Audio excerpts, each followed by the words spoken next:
Welcome back, class. Let's start again our revision session. This time we are going to exercise 3.8.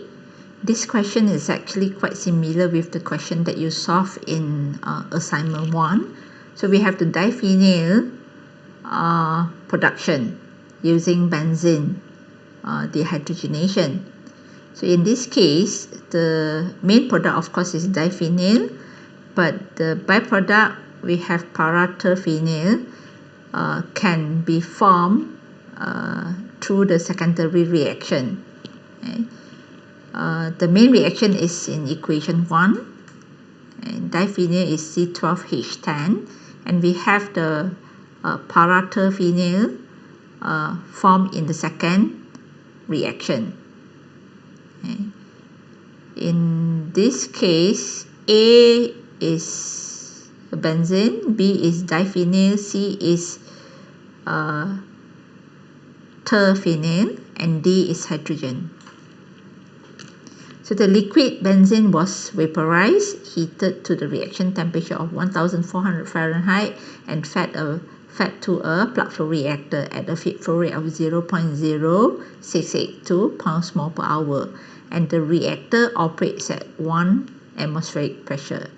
Okay. The additional information given is like the reactor tube dimension is the length is 219 inch and the diameter is 0.5 inch. The rate law given, we have two reactions here. The main reaction is given in the equation for R1A, and the side reaction is given in the equation of R2B. Referring to the equation, we know that the main reaction as well as the side reaction, they are reversible reaction. Okay.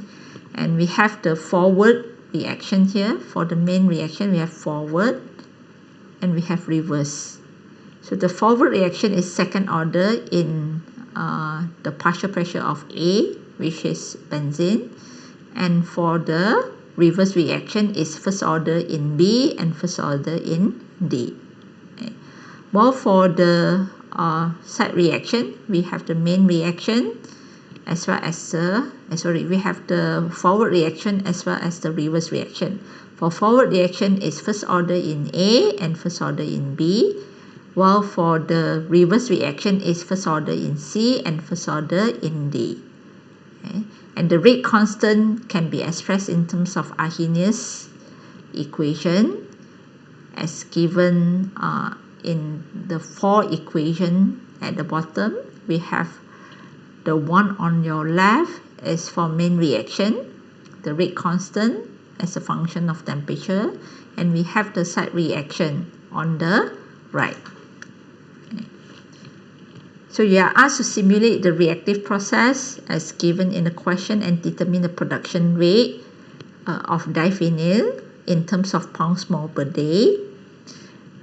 In B, you have to calculate the number of tubes required if 8,000 pounds mole per day of diphenyl is to be produced. You have to first calculate the number of tubes and then simulate the multi-tube reactor to verify your answer.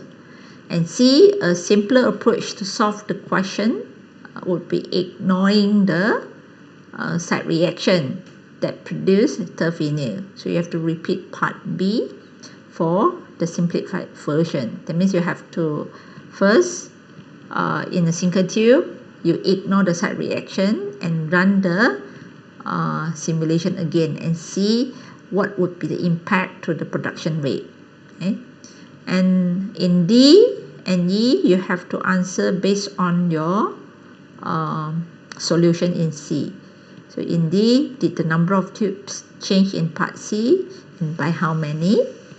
And in E is you have to discuss the effect of simplification, and do you recommend the simplification by ignoring the side reaction? So let's analyze the problem. In this case, we use Bain-Robinson because it is involving hydrocarbon and it is in gas phase reaction. Okay. And the component involved 4 we have A, B, C, D just now, and of course A, B, C, D, they are referring to different components in the reaction. And in terms of the reaction details, we are going to have 4 reactions. For main reaction, we are having forward and reverse. For side reaction, we are also having forward and reverse, totaling up to 4 reactions. So let's go through the typical procedure. You have to generate the properties in the property tab and shift to the simulation environment. The first step in simulation environment is to construct the flow sheet. We have this RPFR for plug flow reactor, and we have 1 inlet and 1 outlet. And please name the reactor accordingly as R101. Once the flow sheet is there, just include the feed specification. This one is simple. You have only 1 feed with pure benzene, and the flow rate is 0.0682 pounds mole per hour, and the feed temperature and pressure are 1400 Fahrenheit and 1 atmospheric pressure. Done for the feed spec. Then we move to the reactor spec. For reactor, we have to first specify it is constant at specific reaction temperature, meaning we set the reaction temperature constant at 1400 Fahrenheit. So this is the place for you to set the reaction temperature. Once you have done this, you have to move to the configuration part. So this one should be in the configuration part. Just include the length and diameter, and the phase for the reaction is vapor phase. Okay. And once you have done the configuration, shift to reaction to include the reaction details.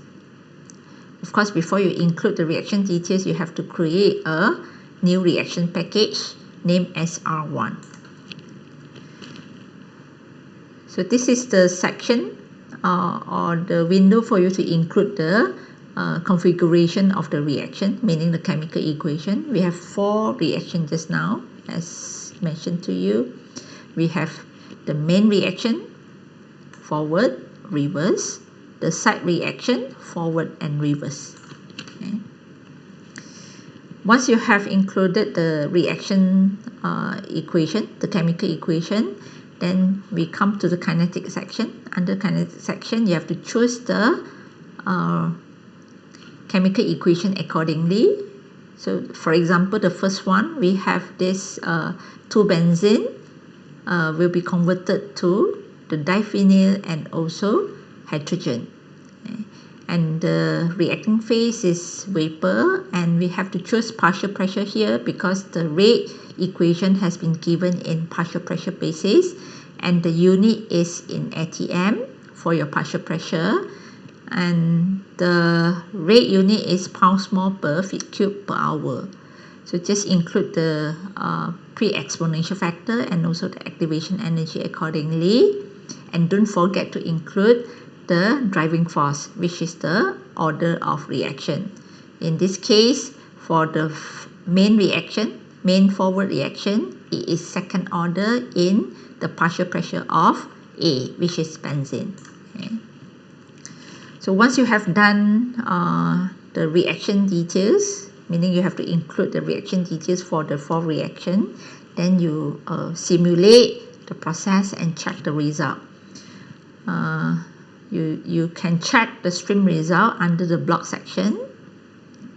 And what would we want to know is the production rate of diphenyl. The check referring to B, and referring to the product stream, we have about 0.285 pounds mole per day of diphenyl. Okay. So this is to answer question A. To answer question B, you have to, based on the simulation result in A, calculate the number of tubes required.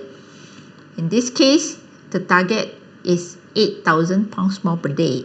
So we divide the target here by the production rate of single tube. So with this, we know that in order to produce 8,000 pounds more per day of diphenyl, we need 28,071 tubes in the reactor. Okay? And of course, if the number of tubes increase to produce 8,000 pounds more per day, the feed flow rate also will be increased by 28,071 times than the original feed. The revised feed flow rate now is 1,900 and about 14 or 15 pounds more per hour. So just include this revised flow rate into the new simulation file. You can save as another file from the previous simulation file and change the change the feed flow rate to the revised feed flow rate. Then change the reactor configuration to a multi-tube reactor configuration. The number of tubes is 28,071 and length diameter is the same with the previous simulation, and the valid phase is also the same with the previous simulation. So once this is done, check again your production rate. Okay. Obviously, now with a multi-tube reactor of 28,071 tubes, we are able to produce 8,000 pounds more per day of diphenyl. Right. So now the result the answer for question B is validated. We shift to C. In C, you are asked to ignore the side reaction. Okay. So we ignore the side reaction. We ignore the side reaction in the single tube simulation just now. Okay. Ignore the side reaction. Just in the reactor configuration section, we just turn off the status of the side reaction and run the single tube simulation again. So with this, we are getting the diphenyl with the flow rate of 0.426 pounds more per day. Okay. And the target just now is 8,000, right? So if we are able to produce 0.426 pounds more per day in a single tube, the number of tubes required to produce 8,000 pounds more per day is about 18,780 tubes, much more lower than the previous one. Okay. Based on the simulation result in C, we answer the question in D. Did the number of tubes change in part C, and by how many? Yes, the answer is yes. It is reducing to 18,780 tubes, and it reduces by 9,291 tubes, a very significant number. And in E, your opinion is asked, and you are asked to discuss about the effect of simplification. Okay. For me, I would recommend, because if we simply ignore the side reaction, then our reactor is only having about 18,780 tubes. So this, the number of tubes that we need here is not sufficient if the side reaction is really happen in the reactor. So if the side reaction is there, we cannot simply ignore the side reaction, because this will under-design the reactor, or the reactor that we design will be undersized. So this is all about exercise 3.8.